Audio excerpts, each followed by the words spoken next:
Bienvenue dans l'Aston Martin V8 Vantage 2007, boîte mécanique, les premiers 4 litres 3 V8 de 380 chevaux. Alors ce qu'on peut en dire, c'est que c'est une GT plus qu'une super sportive, mais ça tout le monde le sait. On est bien dans une voiture fabriquée artisanalement. La finition est bonne, mais un petit peu en deçà des standards allemands par exemple. Quand on voit des replis de cuir mal ajustés, mais bon, dans l'absolu, on reste quand même sur de la haute qualité. V8 très souple. Une réponse à la pédale très feutrée, pas très directe. La version 4X7 400 chevaux, 400 et 420 chevaux a amélioré ce côté trop endormi du V8. Puisque là on est sur un comportement moteur typiquement anglais, c'est-à-dire un très beau son, beaucoup de velouté, un moteur qui enroule, mais pas de violence. Ceci dit, c'est un comportement qui lui va bien.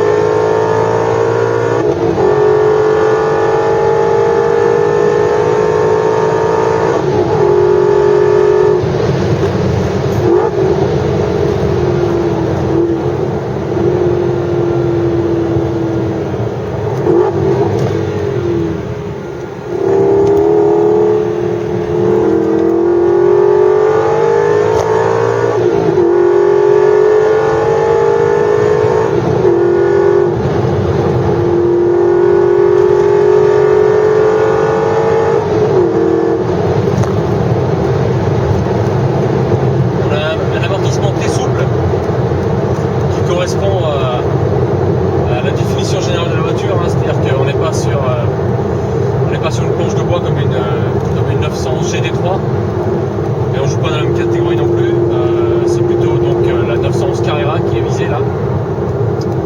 Et donc ce moteur avant central avant, puisque le V8 est placé très proche, très en retrait de l'avant, donc il est en position centrale avant, c'est-à-dire qu'il est entre les deux essieux, avant et arrière.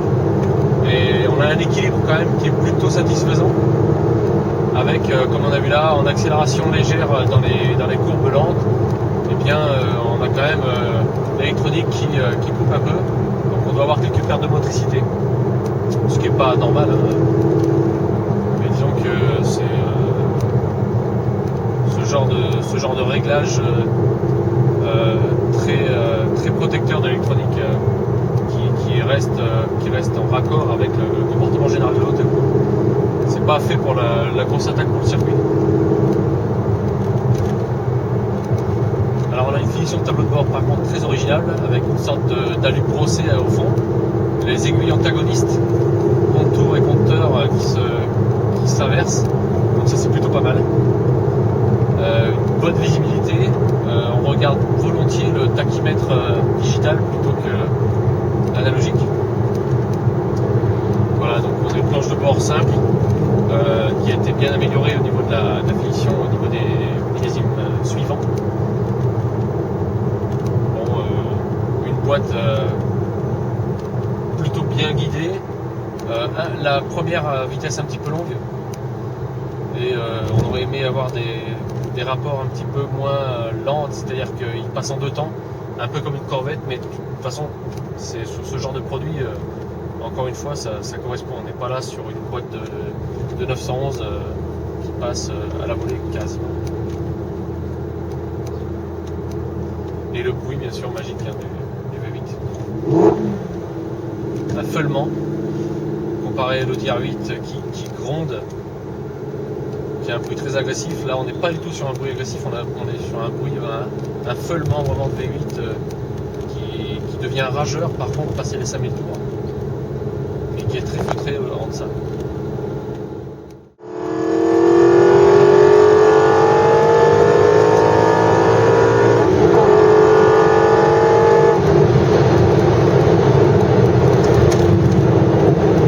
Freinage.